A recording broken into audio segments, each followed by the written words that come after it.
पाताल से ढूंढ ढूंढ कर निकालेंगे ममता बनर्जी के जो गुंडे हैं। आप सुन रहे थे सीधे कोलकाता से अमित शाह ने कुछ देर पहले ये तमाम महत्वपूर्ण बातें कही। वैसे इंडिया टुडे के मंच पर आज गृह मंत्री अमित शाह से पहले मुख्यमंत्री ममता बनर्जी भी आई। वो बंगाल में चुनावी जीत को लेकर कितना कॉन्फिडेंट हैं, अमित शाह और बीजेपी के हमलों पर क्या जवाब उनकी ओर से दिया गया है, किस तरह से उन्होंने तीसरी बार अपनी सरकार बनाने का दावा किया, अब सुनिए मुख्यमंत्री ममता बनर्जी को। आज मैं आपको कहने आया, जो ममता दीदी अंडे की बात करती थी, वो अपनी खुद की सीट ढूंढने में पड़ गई कि यहां से लड़ूं या वहां से लड़ूं। आप इस दफा 2 सीट से चुनाव लड़ेंगे कि 1 सीट से? नंदीग्राम से लड़ना ये फाइनल है आपकी? पूरा फाइनल। हम जब कुछ कहते हैं वो हमारा फाइनल ही होता है। अमित शाह ने आज कहा कि दीदी अपनी खुद की सीट नहीं बचा पाएंगी नंदीग्राम। उसको लड़ने बोलिए ना उधर में। जैसे होम मिनिस्टर का बात करते हैं ना, शोभा नहीं देता। उसको बोलिए इधर में लड़ने के लिए, अगर वो जीत जाएंगे तो उसको हम स्वराष्ट्र मंत्री बना देगा बंगाल का। मे भी उन्होंने भी अपनी जिंदगी की तपस्या बनाई है कि बंगाल में भगवा झंडा होना चाहिए। ओहो, क्या है, पहले तो उनको तपस्या करने दीजिए, उसका तबीयत अच्छा रहे।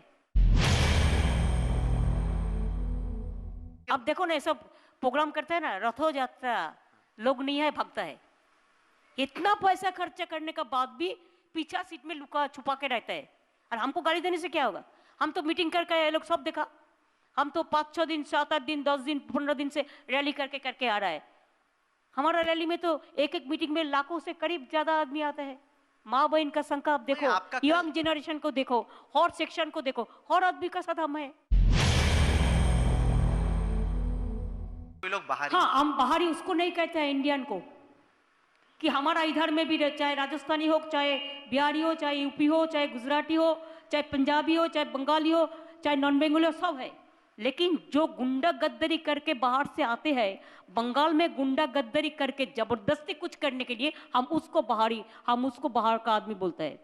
पहले इंडियन का क्या मतलब होता है उसको समझने चाहिए, उसके बाद किसी को बोलना चाहिए। हम बाहर से आके बंगाल को लूटने नहीं देंगे। एक बात तो मेरे को कहना, कोई झूठा बात तो नहीं है। दिल्ली से क्यों बंगाल को कंट्रोल करेगा? बंगाल ही बंगाल को कंट्रोल करेगा। दिल्ली से गुजरात क्यों कंट्रोल करेगा? लेकिन दिल्ली में बैठ के पूरा एजेंसी लेके बंगाल को कंट्रोल करेगा, ये हम क्यों, कोई स्टेट नहीं करेगा। जो आपका वोट बैंक डेंट करने की कोशिश हो रही है, वो मुस्लिम वोट बैंक के बारे में पूछना चाहता हूं, क्योंकि असुद्दीन ओवैसी ने बिहार में क्यों इसका नाम करते हैं, पॉपुलर करते हैं आपको टीवी में बोल के, नाम क्यों लेते हैं? यहाँ पे आना चाहते हैं वो? आने चाहते हैं, आने चाहते तो खाने दीजिए ना, खाने दीजिए, आने दीजिए, बैठने दीजिए, रहने दीजिए, कोई बात नहीं है। लेकिन ये सब लोगों को नाम करके आप लोग पॉपुलैरिटी बना देता है। वो एक negative publicity is also a positive publicity sometimes. आप हमको जितना भी गाली दो, लेकिन हमको आपको दिखाना है, यही बात है। एक वो फुरफुरा शरीफ वालों ने अब्बास सिद्दीकी ने उन्होंने उसको, वो एक लड़का है फुरफुरा शरीफ के, जितना भी लीडर है, धार्मिक लीडर है, सब हमारा साथ है। तो आपको मेन सेकुलरिज्म का साथ में है। जो आपका वोट बैंक है, आपको चिंता है कि वो स्प्लिट हो सकता है? नहीं, हमारा वोट बैंक कभी स्प्लिट नहीं होगा, जुड़ेगा। ये चुनाव का टाइम में होता है, कोई पार्टी को, लीडर को मालूम होता है कि हमको टिकट नहीं मिलेगा, टिकट नहीं मिलने वाला है। और बीजेपी तो अभी क्या, जिसका कोई अगर कोई करप्शन है तो वो लोगों का है। इसी के लिए वो बाँचने के लिए बीजेपी का पार्टी का गया, कि वो लोग तो डायरेक्ट फोन करके डराता है ना, आप अगर हमारा पार्टी में नहीं आओगे तो आपको डिवोर्स हो जाएगा, आप अगर हमारा पार्टी में नहीं आओगे तो आपको हम जेल में भर देगा, ऐसे ऐसे थ्रेट करता है।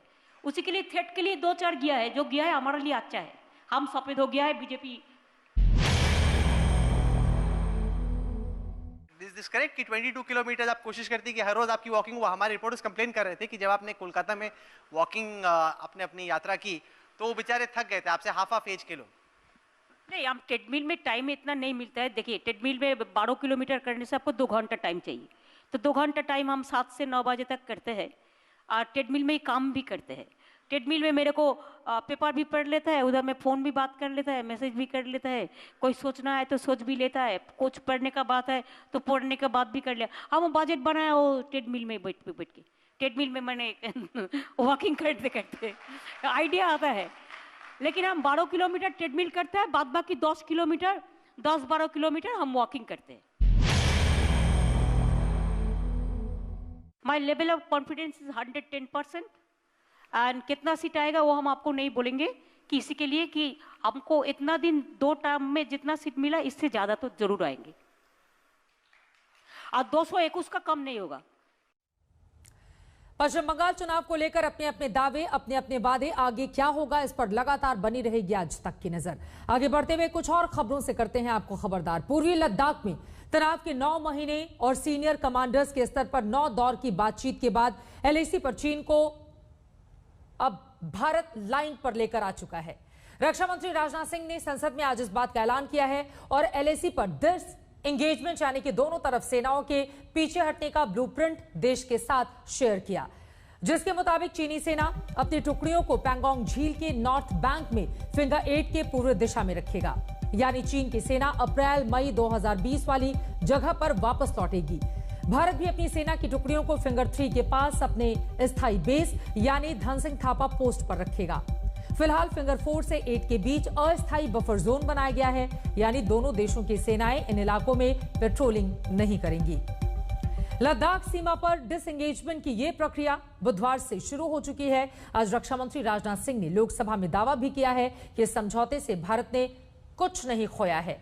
डिसएंगेजमेंट के इस समझौते में और भी कई ऐसी बातें हैं जिन्हें आज हमने फिंगर 8 के पूरब की दिशा की तरफ रखेगा। इसी तरह की कार्रवाई साउथ बैंक एरिया में भी दोनों पक्षों द्वारा की है। मुझे सदन को यह बताते हुए खुशी हो रही है कि हमारे इस अप्रोच तथा सस्टेन्ड टॉक्स के फलस्वरूप चीन के साथ पैंगोंग लेक के नॉर्थ एवं साउथ बैंक पर डिसएंगेजमेंट का समझौता हो गया है। संसद में रक्षा मंत्री ने ऐलान किया और भारतीय सेना ने वीडियो जारी कर दिया, जिसमें चीनी सेना लाइन पर आ गई। वीडियो में 9 महीने की तनातनी, टकराव, झड़प और तनाव के बाद पैंगोंग लेक के दक्षिणी किनारे पर दोनों सेनाओं के टैंक अपनी पोजीशन से पीछे हटते देखे जा सकते हैं। यानी भले 9 महीने बाद ही सही, चीन को भारत की बात समझनी ही पड़ी। चीनी सेना को आना ही पड़ा पहाड़ के नीचे। अध्यक्ष महोदय, पैंगोंग लेक एरिया में चीन के साथ डिसएंगेजमेंट का जो समझौता हुआ है, उसके अनुसार दोनों पक्ष फॉरवर्ड डिप्लॉयमेंट को फेज, कोऑर्डिनेटेड और वेरीफाइड मैनर में हटाएंगे। चीन अपनी सेना की टुकड़ियों को नॉर्थ बैंक में फिंगर 8 के पूरब की दिशा की तरफ रखेगा और इसी तरह भारत भी अपनी सेना की टुकड़ियों को फिंगर 3 के पास अपने permanent base Dhan Singh Rana post पर रखेगा। इसी तरह की कार्रवाई साउथ बैंक एरिया में भी दोनों पक्षों द्वारा की जाएगी। चीनी सेना ने डिसएंगेजमेंट के समझौते का ऐलान बुधवार को ही कर दिया था और चीनी सेना ने पीछे हटने की कार्रवाई भी शुरू कर दी थी, जिसका वीडियो आप इस वक्त देख रहे हैं। डिसएंगेजमेंट की यह प्रक्रिया 7 दिन में पूरी हो जाएगी। मुझे सदन को यह बताते हुए खुशी हो रही है कि हमारे इस अप्रोच तथा सस्टेन्ड टॉक्स के फलस्वरूप चीन के साथ पैंगोंग लेक के नॉर्थ एवं साउथ बैंक पर डिसएंगेजमेंट का समझौता हो गया है और इस बात पर भी सहमति हो गई है। और अध्यक्ष महोदय, इस बात पर भी सहमति हो गई है कि पैंगोंग लेक से पूर्ण डिसएंगेजमेंट के 48 घंटे के अंदर सीनियर कमांडर्स स्तर की बातचीत हो, ताकि बचे हुए मुद्दों पर भी हल निकाला जा सके। भारतीय सैनिकों की दिलेरी और भारत सरकार की कूटनीतिक कोशिशों के आगे आखिरकार चीन ने हथियार डाल दिए। एलएसी पर यह डिसएंगेजमेंट कैसे होगा, ये समझिए। फिलहाल फिंगर 4 से फिंगर 8 के बीच के इलाके में दोनों देशों की सेनाएं पेट्रोलिंग नहीं करेंगी। ये अस्थायी फैसला है। दोनों देशों की सेनाएं पैंगोंग लेक के पूर्वी किनारे से अपने सैनिक और टैंकों को अप्रैल 2020 वाली स्थिति में लेकर जाएंगी। इसके बाद पैंगोंग लेक के दक्षिणी किनारे पर जिन चोटियों पर भारतीय सेना ने अपनी पोजीशन ली हुई है, वहां से सैनिक पीछे हटेंगे। ये भारत के चलिए इसी के साथ खबरदार में एक छोटे से ब्रेक के लिए हम रुकेंगे, फौरन लौटते हैं। आप देखते रहिए आज तक।